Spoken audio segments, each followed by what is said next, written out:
Hi, good morning and welcome to ASEAN Kita, where we discuss about ASEAN as a region and also its potential towards Malaysian's chairmanship in 2025. And I'm Amir Raiman, and with me, my co-host today, we will discuss on topic about economy, where recently Minister Nik Ahmad highlighted that while ASEAN is on track to become world's fourth largest economy by 2030, the true measure of success lies in how inclusive the growth is, ensuring that every community benefits. And his remarks reminds us about economic integration isn't just about higher GDP figures. It's about uniting our diverse economies, breaking down trade barriers, and creating opportunities that reach every corner of the region, Faham. And we have two guests online who will unravel this topic, who is Research Assistant at Bait Al-Amanah, Yugendran Sivakumaran, and also Distinguished Professor Dr. Raja Rasya of Economics at the Asia Europe Institute, University of Malaya. Thank you for joining ASEAN Kita. You're welcome. Thank you so much for this opportunity. Well, let's start with Professor Raja. How do you define economic integration in the context of ASEAN, and why is it crucial for economic growth? I think one thing that should be also addressed is ASEAN began as a political entity first. So we still do not want wars and so on. So that aside, indeed, much of the focus now is on economic integration. And obviously, economic integration means that we have certain common rules so that member nations can enjoy the benefits from having those common rules, and at the same time seeing that it becomes a vehicle for promoting trade. And this is important because we all know, if you're an economist, it becomes quite clear that trade is a major driver of economic growth. And with that, we have the opportunity to see it trickling down to the masses. Of course, there are other instruments that need to be introduced if we want to see that distribution at the same time. Prof, over the past few decades, ASEAN has moved from a loose association to a more integrated economic bloc. In your view, what have been the most transformative milestones in this journey, and why do those moments stand out? No, I think one of the important things that's happened, especially since the integration of the Indo-Chinese countries, the transition economies of Vietnam, Laos, PDR, Myanmar, and Cambodia, is to create an environment where we have relatively similar trade tariffs, for example, ad valorem no more than 5%. And at the same time, we have the introduction of this rule of origin, which gives you 40%, so long as you record appropriate 40% value added in total within ASEAN, then you enjoy those privileges that are there. Now, what it actually means is that compared to other regions, we come across an environment where entrepreneurs, whether it's small and medium scale enterprises or large enterprises, they are subjected to the same rules. And therefore, we allow for specialization to take place in relation to comparative advantages. And of course, I'm not a person who completely supports the idea that you need to have static comparative advantages or natural comparative. You can create those competitiveness, but again, there are certain measures, certain rules to be followed, and that should not be at the expense of member nations, which is also the basis of how the WTO came into being, which is also why ASEAN became one of the earliest regions to be accepted by the WTO when WTO opened up in 1995. Well, Yugendran, if you look at it, ASEAN's goal of creating a fully integrated economic community is hindered or held back by differences in national policies among its member countries. So while the ASEAN Economic Community (AEC) has made progress, trade rules, investment policies, and digital regulations still vary widely, creating obstacles to smooth economic cooperation. What do you think? Like, how can ASEAN countries, align their policies to speed up economic integration and boost regional competitiveness? So when we look at it, trying to get multiple countries to align their goals, it's going to be heavily difficult, even though that you're in ASEAN or whatever.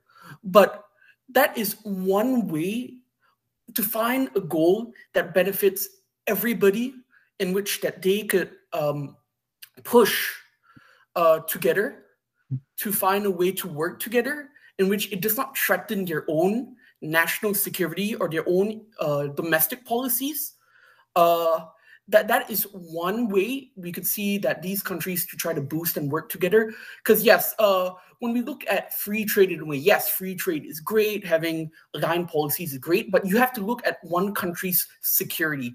You need to look at, though we are going to work together this, I'm not going to get the short end of the stick, which is a very tricky game that we see on the global scale currently.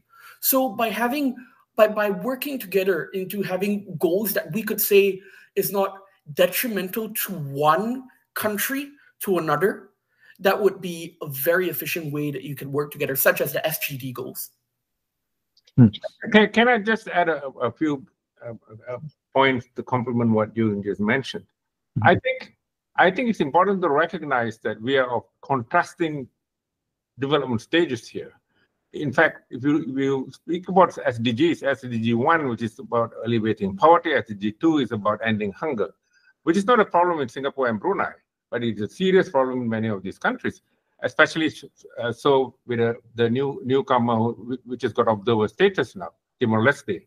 So given that sort of contrasting developmental levels, it's inevitable that we can't expect the same levels of digitalization, the same levels of attempts to strengthen climate resilience, for example. It's interesting that you mentioned reducing trade barriers is often cited as a key driver for growth. And could you share your perspective on how lowering tariffs and other trade restrictions enhance intra-ASEAN trade and in turn fuels broader economic growth in the region? Oh, that is perfect. I love free trade. Yeah, I believe in limiting the amount of tariffs needed into specialty fields. So again, it's simple. When you have lower tariffs, it's cheaper for these countries to trade. And when it's cheaper for countries to trade, they tend to do more business together. When we look at stuff like the gravity model, distance and tariffs are two huge things that matter into a country's ability to trade. And when it is cheaper, again, you tend to trade more. And not only that, since it is cheaper to trade in the ASEAN region, it opens up for foreign direct investment. And since we are part of like RCEP and CPTPP, countries can use what we have and use it to their advantage. And so we can see an influx of foreign direct investment because of that also. So again, tariffs foster a better community. Again, increases the amount of trade because again, it is cheaper. That is just the simple and the easiest thing. And when it's cheaper and when it's cheaper to import, maybe it's cheaper to innovate. And so we have like a lifting tides, raising boat situation. But of course, it has to be, tariffs cannot be fully free if you're going to have no tariffs in certain industries, in which is of key importance to you, then it can be trade regressive in a sense, because then your own country's manufacturing or they can't compete against other countries, basically. Yes, and perhaps I might be posing this question to both of you. Well, economic integration in ASEAN has made the region more appealing to foreign investors by creating a unified market with fewer trades barriers and clearer policies. And of course, this has boosted foreign direct investment FDI flows, which also attracts global businesses to invest in ASEAN's large consumer base, skilled workforce, and also low production costs. And FDI also brings benefits like technology transfer, improved productivity and job creation. So, what steps do you think ASEAN can take to attract more FDI and ensure that it benefits not only the local economy but also the whole society? That's something that one needs to address if you're talking about trade, if you're talking about specializations. The examples that I know, and I work quite considerably for the UNIDO, there's no example of countries that have introduced passive industrial policies, by which I mean simply enabling markets to see that markets are dominant. Countries like Malaysia is an example. Why we are now trapped, or rather entrenched in the middle income trap, is simply because we have not been able to create the sort of technological catch-up that is necessary to compete at the frontier, which means to say that much of the specialization we have, that applies to Thailand, Philippines, Indonesia, except for Singapore. For some reasons, their leveraging strategy has managed to see that multinationals. So in other words, FDI itself is not a panacea. It's how you actually work with them in the case of Singapore. But that's not the same with Taiwan, Japan, and Korea, though. There, the focus was on national capital. So in the end, it's about building capabilities nationally, whether it's multinationals over there, hiring local workers, or we're talking about national firms. Here in our own country, Malaysia, as well as the other neighboring countries that we have, except for Singapore, we have not managed to do that. So we talk about chip design, for example, which is central to our NIMP4. That's one. Second, we are talking about specializing in semiconductors. How far have we actually gone? If you look at the patent take-up, if you look at the extent of R&D we do, except for peripheral R&D, minimal. Actually, I have papers to prove that sort of point. So we need to speak about active industrial policy to see that we actually see catching up by firms, whether they are multinationals over here or national firms here. And from my end, I totally agree with Prof. Raja, but I see the future of ASEAN is bright. Yes, we had a slow, after the Asian financial crisis, we had some issues with foreign direct investment. But over time, currently now, especially with NIMP in Malaysia, especially, we see, as you know, foreign direct investment is on the rise. And ASEAN, we are in a position that is very good, in which we have actually an excess amount of skilled labor in a couple of ASEAN countries, such as Malaysia, Thailand, and Vietnam. There's not enough jobs, skilled jobs for them to work at. Like in Malaysia, we have, I think, 30% of our workforce under ILO statistics, we are skilled labor. But we don't have enough jobs for them. And so I think currently with that, Malaysia, with the multiple aspects that that is attractive to foreign investment, such as our cheap skilled labor, accessibility of land in ASEAN, and our potential capabilities. And as Prof. Raja said, on the upgrading our, how to say this, investments in technology, we look to be a prime spot for future investments. And again, if we want to keep on pace with that, we need to keep on investing into R&D to make Malaysia more attractive. Well, that's Eugen and Prof. Raja on how economic integration can drive growth in ASEAN. But we will take a short break and we'll be right back after this.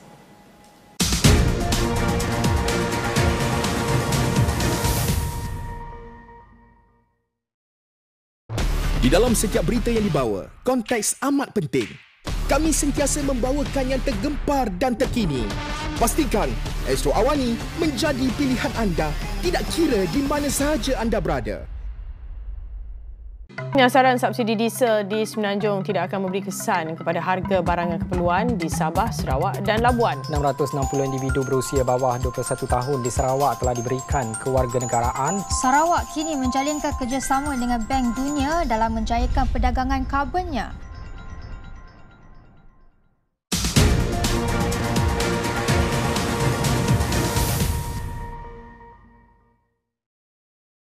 Well, welcome back to ASEAN Kita with me, Farhan Hakimi, and my co-host, Samirul Aiman. We were talking about economic integration in the context of ASEAN, and we were speaking to two of our guests online, Yugandran Sivakumaran, Research Assistant by Al-Amanah, and also we have distinguished Professor Raja Rahsia of Economics at the Asia Europe Institute, University of Malaya. Well, perhaps still, Yugandran. If we look at it, ASEAN faces, major economic challenges, including supply chain disruptions, energy security, and the digital economy.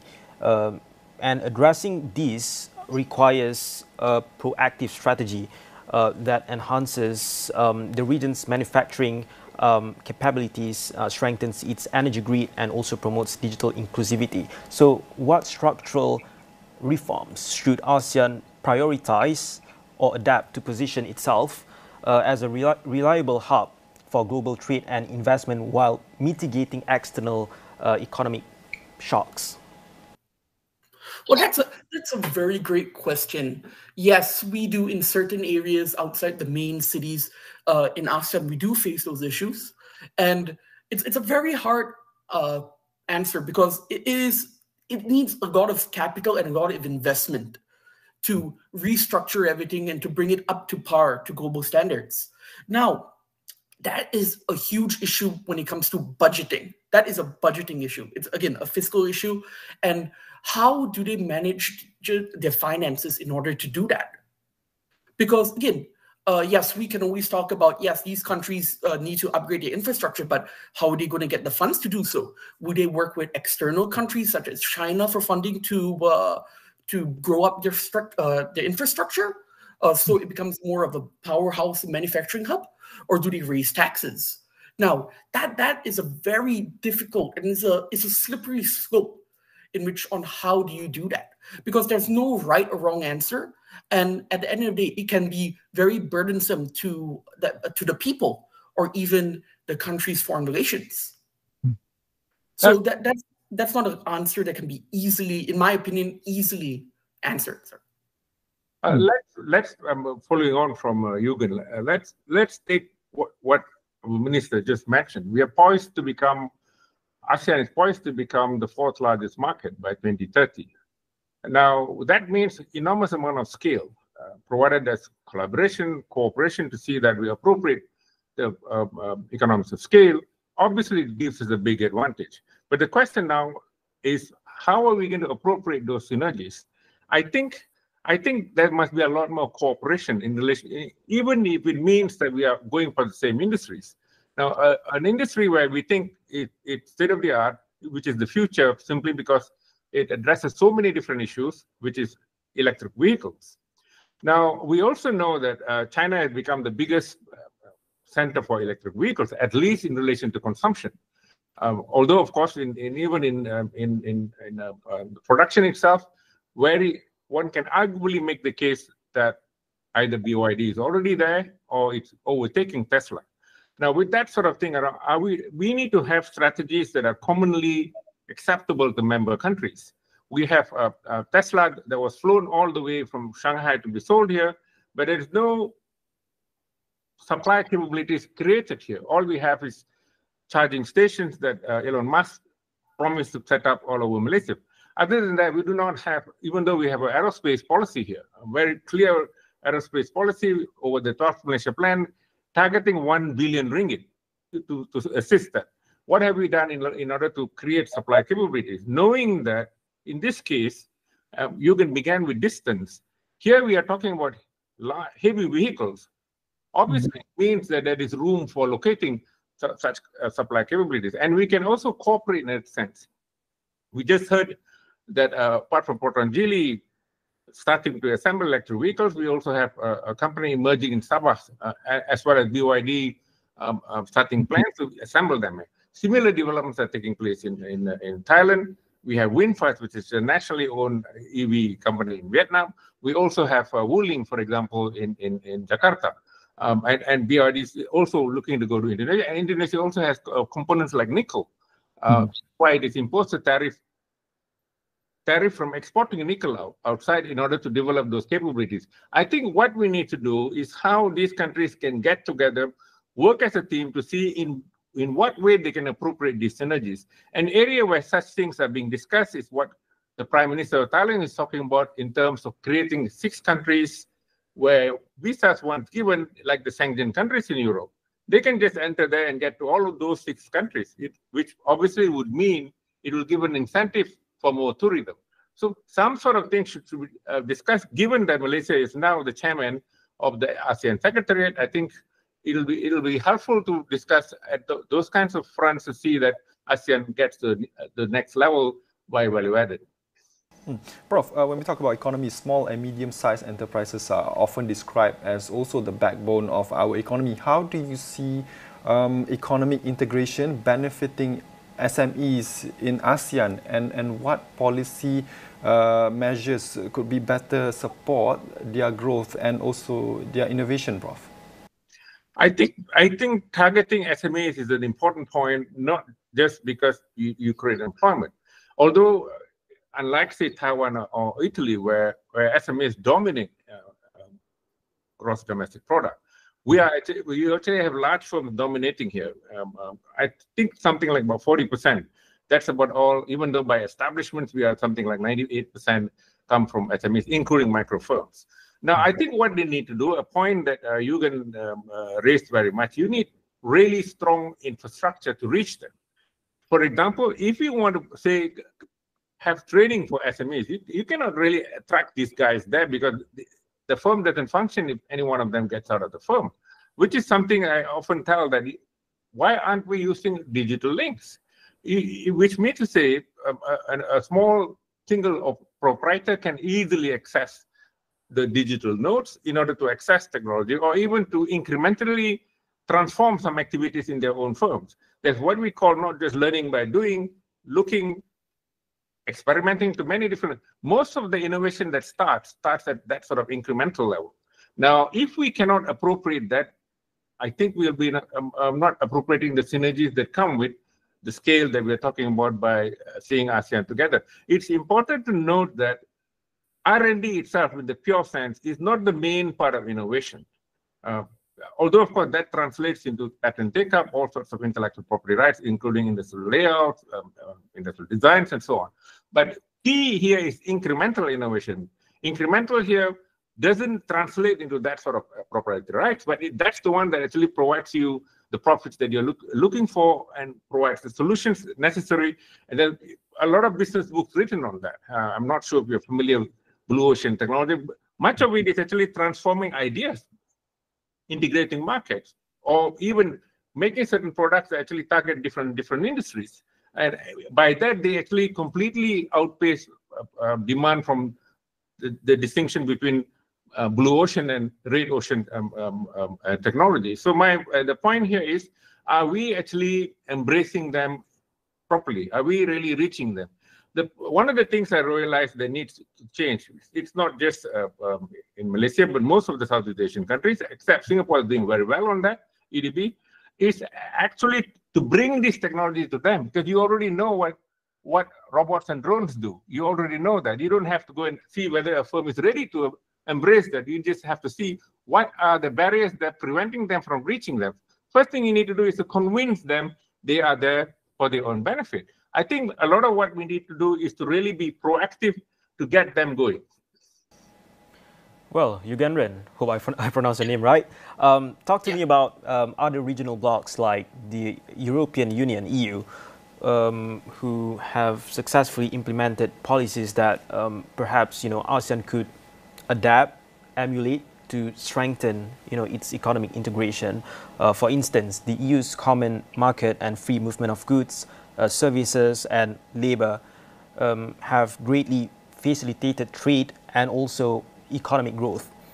And also, of course, ASEAN can benefit from creating clearer regulatory standards, improving infrastructure connectivity, and also enhancing labor mobility to boost economic cooperation.